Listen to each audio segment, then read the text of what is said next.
Guten Morgen.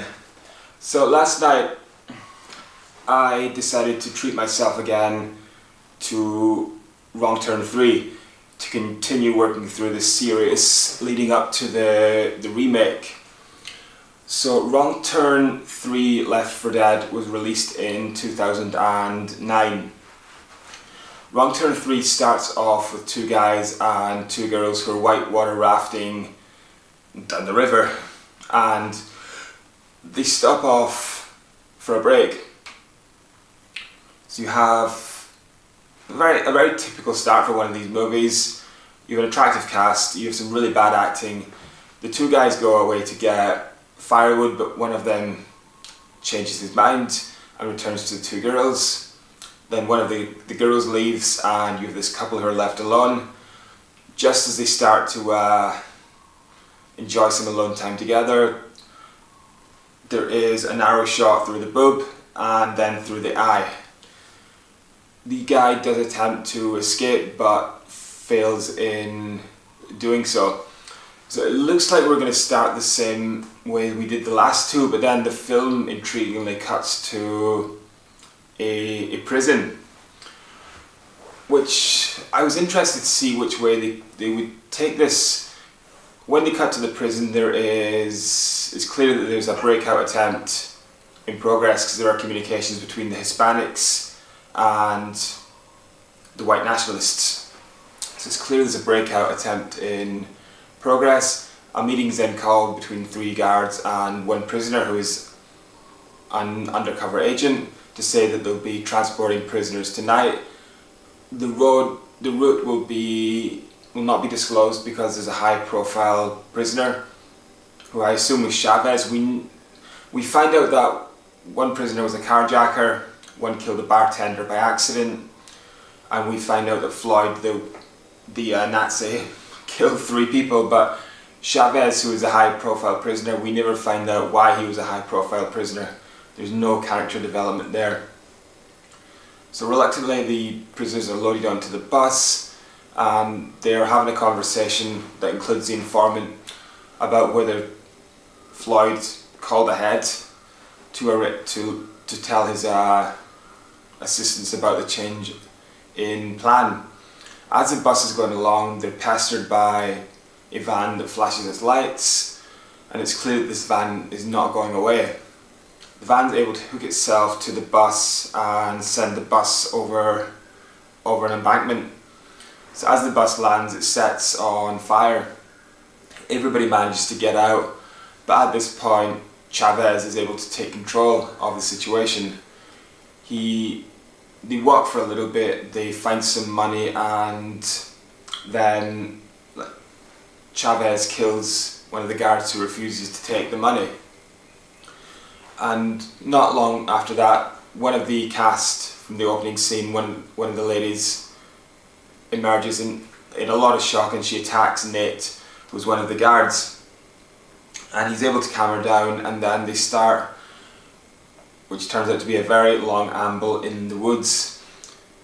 The prisoners are trying to get out of the woods and to get free, obviously, and Nate is walking them round in circles. The movie is... When I saw the description for this movie, I thought this could have gone quite well, but for me, they just amble around a little too much, a little too long. The convicts argue amongst themselves about who's going to get how much of the money. Nate and the female character, I don't even remember her name. It looks like the movie wants there to be something there, but there's absolutely zero romance. There's zero romance, there's no chemistry between them, and you have this other one inmate who is very compliant, and he's portrayed as one who's quite remorseful, and he's quite helpful to the corrections officer and his new girlfriend. It's in the last 20 minutes that the action kind of starts, that the locals start to pick off the convicts. The kills aren't too bad.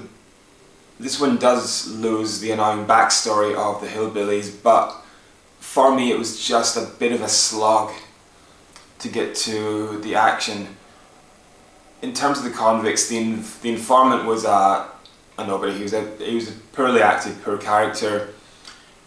Floyd played the white nationalist Nazi. He was just irritating.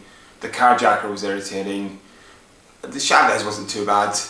The good convict turned bad was probably the okay character. So the movie ends, once everybody's picked off, the movie ends with Nate, this good convict, and the woman able to get out of the woods. Nate tells the convict, as far as he's concerned, he died last night, just stay out of trouble. And Nate and this young woman that he's met drive off into the sunset after one more attack from the locals. So for me at the end it was a little bit weird, because Nate returned to where this money was stored, and he said that he talked about struggling for money all the way through the movie to put himself through law school. And he said, he looked at this money and he said, Miami Beach, I'm going to be surrounded by pussy.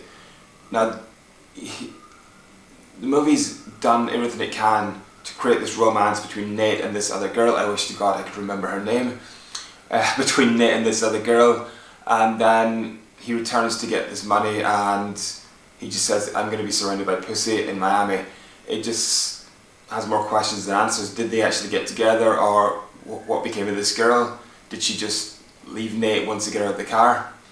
But then Nate gets an arrow through his back, and it's the good convict, Brandon or Bradley, who looks into he picks up the money and he says, never trust a con. Which I thought was it was an okay moment. He had been quite likeable, he had been compliant, he had been helpful throughout the movie, and then, he basically said, you did the wrong thing by trusting me. And then I think after that, just as the movie closes, it looks like the locals are going to home in on Brandon or Bradley. So apologies for the lack of names.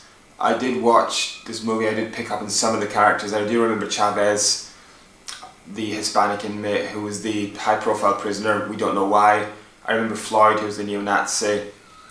I remember Nate, who played the main corrections officer, and Brandon or Bradley, who played the good convict.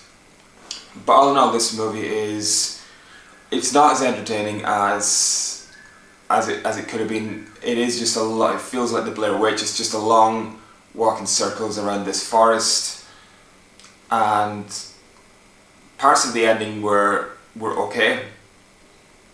You had a massive character transformation in Bradley when it turned out he wasn't this reformed inmate, but he was just a crook. So was Nate. But for me the disappointing thing is they forced this romance between Nate and this young lady that they met. It wasn't well done. The two actors didn't have any chemistry at all between them. And then at the end, Nate talks about going to Miami to be surrounded by pussy. So it's very mixed ending. It's once again, it's similar category to Wrong Turn. It's a bit of a corny slasher. And comes into the category of, watch it if there's nothing else. Watch it if you just need something where you don't have to think.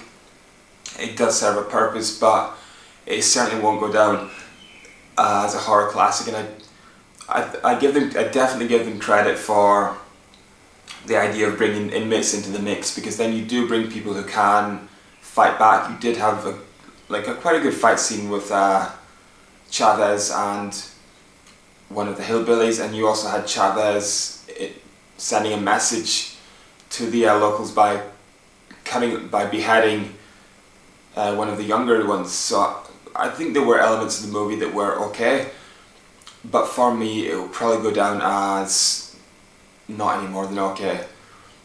So thank you very much for listening. This was quite an impromptu review. I just decided to do this before I went to the gym, so apologies, I did forget.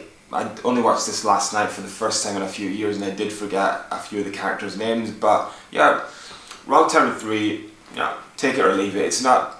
It is free on YouTube, so if you don't have anything else to watch and you don't want to think too much, yeah, bang it on. There are a couple of brutal kills. There is quite a good fight scene. So yeah, if you have nothing else to watch, give it a go. So thank you very much for listening.